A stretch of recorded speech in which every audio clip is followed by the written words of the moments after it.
Hey, what's up, boys and girls? Thanks for coming by the DFS 5-pack. It's Ryan and Matt here. We are here to talk through the two-game baseball slate today. What's going on, people? Happy Saturday. Hopefully you guys had a good Friday night. I'm looking forward to NFL.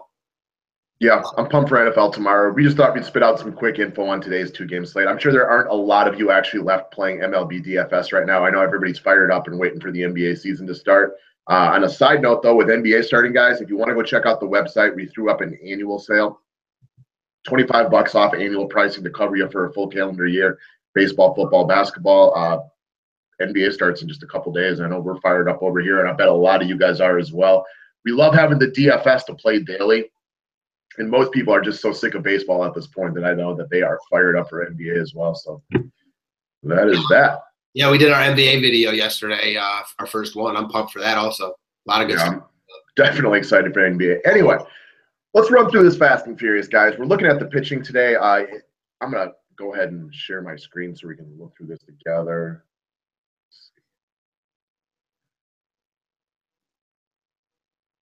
All right, here we go. So it's recently been announced that Jose Quintana will give the start for the Chicago Cubs today, which means that we got Kershaw, Verlander, Severino, and Quintana to deal with. Obviously, the slate hasn't put him up yet, but you just know who's coming in there now, which is a good thing.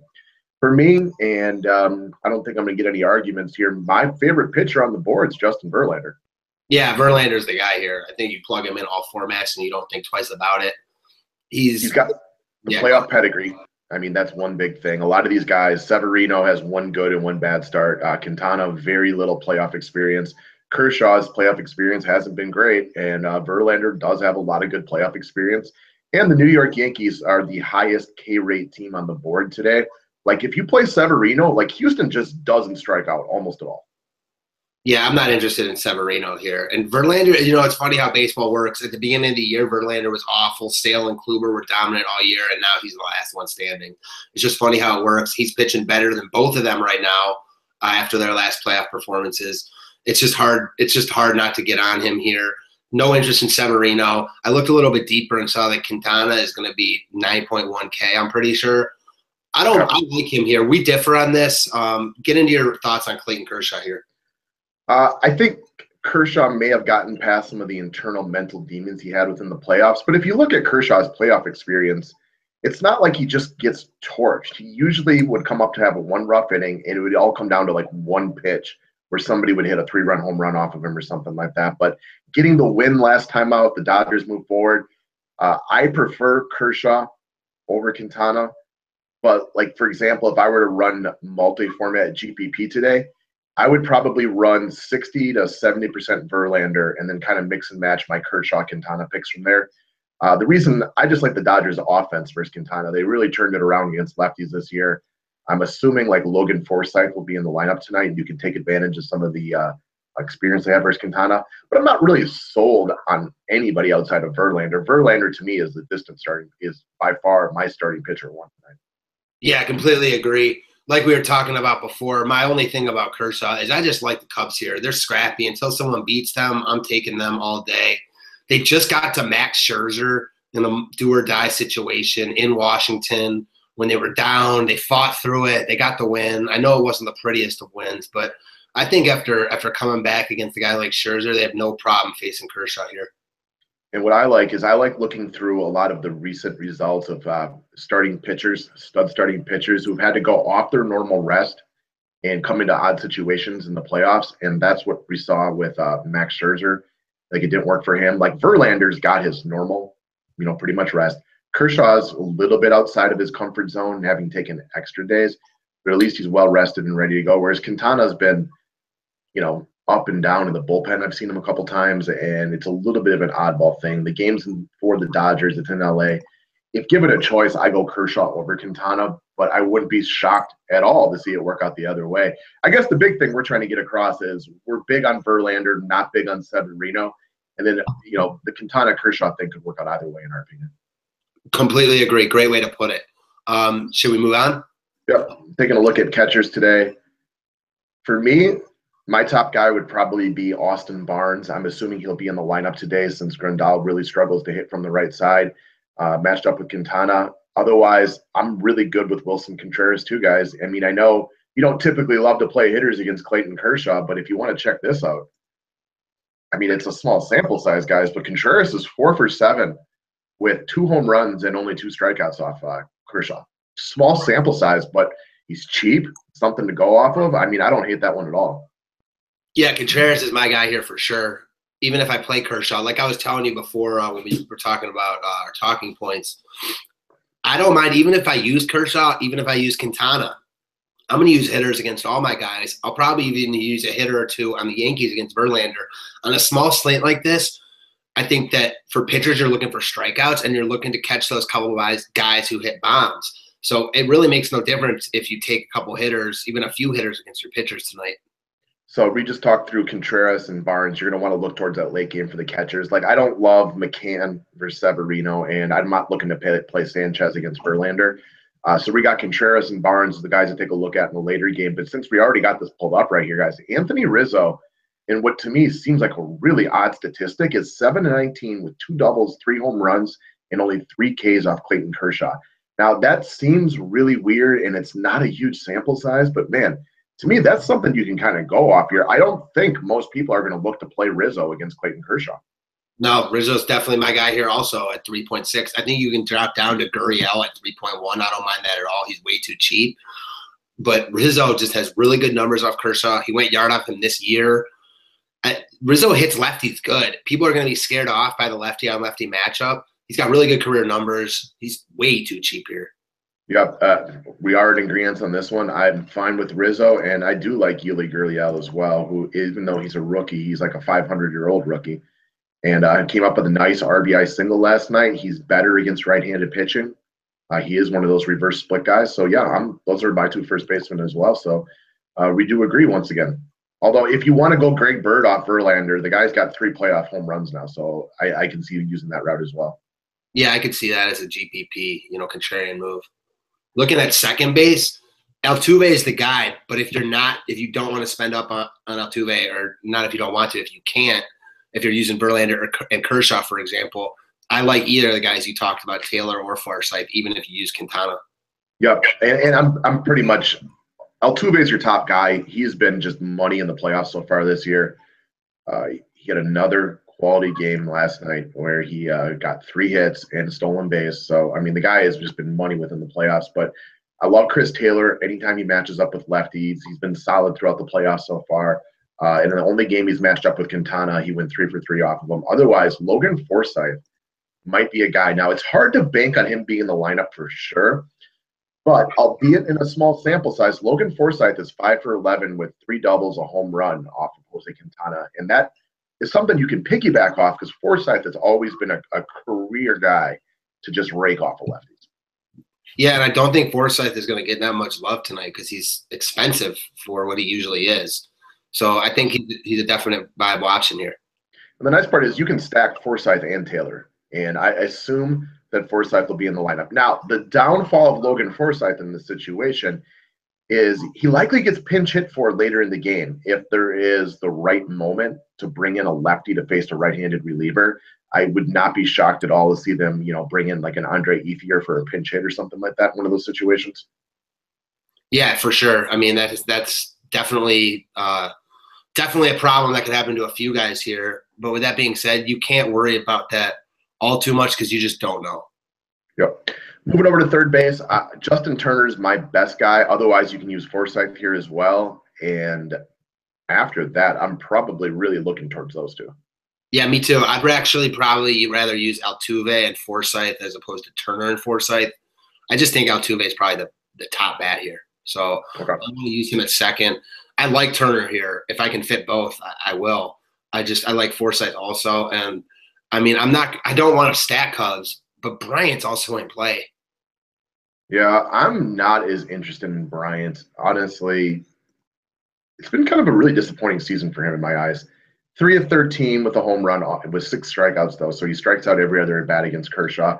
Just have not been overly impressed by him this year at all. It just really hasn't been a great follow-up candidate here a year to his MVP year. And granted, he hit almost 300 with 29 bombs. So I'm judging him on a very lofty scale, and he deserves to be because he is so good. strikes out a lot this year. He's not stealing as many bases. He just hasn't quite been the same guy as last year. So I don't hate on Chris Bryant. Like I said, I'm judging him at a very lofty standard because he is the former MVP and everything like that. But I would massively prefer Justin Turner, and I would even prefer Forsythe over Bryant at the same price. Interesting. I prefer Turner, and I don't think I prefer Forsythe, but it's probably close. All right, shortstop again. Carlos Correa, the top guy on the board. He is your best option, but I don't think you need to get him in your lineup, I guess is a good way to look at it. This might be a good way to spend down today. You can plop like a Javier Baez in your lineup who rakes off of lefties, use him at that 3K mark, and that'll allow you to get the other offensive guys you're looking for. And Baez rakes off of lefties. He has taken Kershaw a yard in the past, 3 for 11 with a home run and only 3 strikeouts. So to me, that might be an ideal spot to get some cap savings. And then you can kind of do whatever you want in some other areas. Yeah, I agree. The one thing I just want to touch on, because I misspoke earlier, is I do prefer Forsythe and Turner to Bryant. I just think Bryant is a viable GPP option. Sorry about that. Looking at he is Chris Bryant. I was just kind of hard on him, but he is still Chris Bryant. He did homer 29 times this year and bat 300. I'm just judging him on the MVP candidate type of thing. So Correa's great if you can fit him. He's had a lot of success off of Severino in the limited at bats, having gone, 3 of 4 with 2 walks, 2 doubles off of him. That's a tiny sample size, so you're not reading a bunch into that. It's just Carlos Correa's obviously really, really good, but I don't like him enough to force him into my lineup when I got premier cap space here with Javier Baez, and I'll just eat the potential 0 for 4 or 4Ks that you get with Baez, knowing that he could easily run into one. And Addison Russell also likes his left-handed pitching. He's had a pretty nice set of playoff games recently, even though one of those doubles was a little bit fluky. I prefer Baez for the ultimate cap savings, but I can't hate on Russell. I like Russell here. The more I look at this slate, the more I want to stack Cubs. And that doesn't even mean I don't like Kershaw. This is the type slate where I could easily see the winning team in a GPP have their offense go against one of their pitchers. And I could see that here with Kershaw and the Cubs if Kershaw strikes out 10 to 12 guys and the few Cubs run into one. I like Russell here. I also like Marwin Gonzalez. I just think that he's in the mix always for Houston. He's a good cap saving guy. I probably would go Russell here, but I think Marwin's in play. And I also think Baez is in play, like you said. Yeah, and I'll probably use a lot of Baez specifically for the 3K mark. So let's just hypothetically pretend we're building a lineup for a second. And we go, let's pick Kershaw and Verlander, and we roll at the upside. So we're sitting at 37.87. Let's say we go Contreras, Rizzo, and then you want to go Altuve, Turner, and now we pay down for Baez at shortstop, and we're back up to 38.33 per guy. Now I can grab Chris Taylor. I can grab, I don't know who my next top guy would be, but if I even wanted to grab it's kind of ugly at outfield today. So Taylor will almost for sure be in my lineup then because I'm going to want to use him in the outfield because I don't love anybody else. You got Reddick there. Just by looking at what you got Reddick there. Just by looking at what you're doing, I can automatically tell you guys that the combo of Verlander and Kershaw is going to be extremely popular because you can fit both of them and fit a lot of the offensive guys you want. And a lot of the high-priced offensive guys like Judge, people aren't going to be on because he's against Verlander.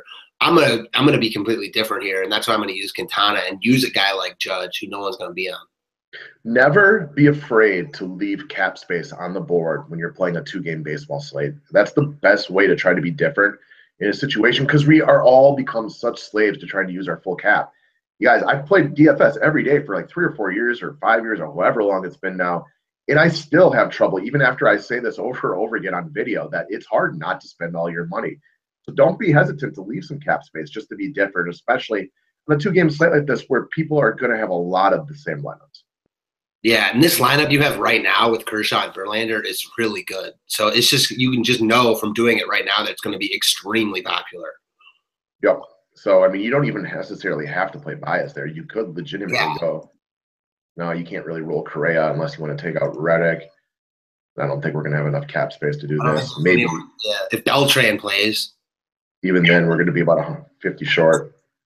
So, yeah, Correa is probably the odd man out there. But even if you could still play Correa there, if you drop down from Turner, the options are plentiful. here. You could drop down from Turner to Forsythe like we already talked about. Yeah. I mean, there's just a lot of options here. So people are going to see that and be like, why wouldn't I do that? Exactly. So to reiterate, not much love for Severino. And this just comes from the fact that you've got to commend the Houston Astros. So they went out over the last 3 or 4 seasons. They have been in the bottom 5 for K rate just repeatedly. It's been kind of their Achilles heel, is unable to manufacture much in the way of runs because they've been striking out too often.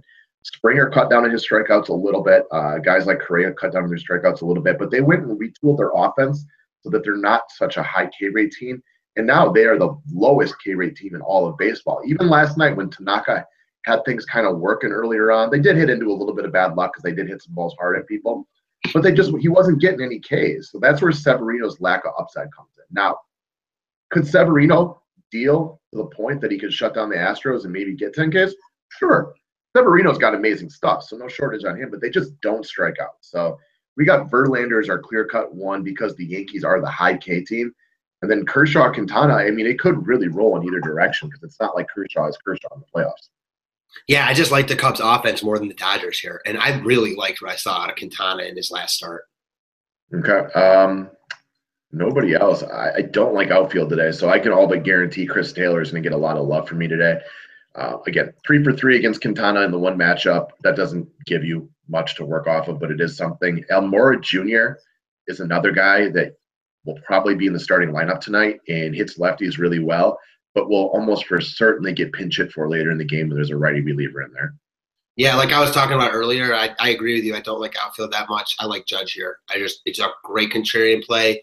He's got huge power upside. He's been awful. I just like it just to be different. And I don't think there's any way that Verlander gives up anything to Judge. He's going to just drop that curveball on him over and over and over again, and he won't be able to do much with it. It's kind of amazing to me that once you get into the playoffs like this and people go into every at-bat with, what's the best way to look at it, like with a real plan of what to do, Aaron Judge hasn't done shit. And people 10 plus DraftKings points for Judge tonight. Gentlemen's bet. Sure. Put on the board. I don't mind winning all these gentlemen bets. But I saw the stat today that Aaron Judge struck out more in the playoffs already than Tony Gwynn did in a full season or something like that. I mean, he has just been striking out like a madman with, look at that, 4Ks, 3Ks. And I don't see Verlander being the one that's going to cave into him. Of course, it doesn't take much with Judge and that Hulk or the Hulk type of power to plop one over the Crawford boxes out in left field. But again, he hasn't even really been getting any form of solid contact on it. So nothing that you need to go out of your way to roster tonight. So it's kind of ugly in outfield. Yeah, it is ugly in outfield. I'm not a fan of it. I mean, you could go Springer, but he's hard to afford if you go Kershaw and Verlander. I mean, I think the guys you talked about, I think Taylor's in a premier spot here. I like guys. I mean, you could play Kiki Hernandez hypothetically because he loves if he's in the lineup. Otherwise, I guess Reddick makes my short list. Puig sucks off of lefties, though. He's just been really good recently, though. Actually, he had the 3 hit in the 2-hit game. He's just so bad against left-handed pitching that I guess it's more that I just don't love the options. But you're right. I mean, yeah. I would rather use Puig than Bellinger, but it's close, and I think you can make the case for either if you want to use a high-priced Dodger outfielder. Yeah. So, I mean, that gives a pretty basic outline of what we're looking at today, guys. If for any of the paying customers catching this, guys, Matt's going to do a mini write-up for the 2-game slate. That'll be out later in the afternoon. But we figured since, we had a couple of minutes free this morning, we would just pound out some information on baseball for the few people left playing this game. And I guess that pretty much covers, guys. Yeah, that's all we got for you. I'll have some baseball info out in a few hours here. So hopefully you guys have a great Saturday and get ready for some NFL tomorrow. And we got NBA coming next week.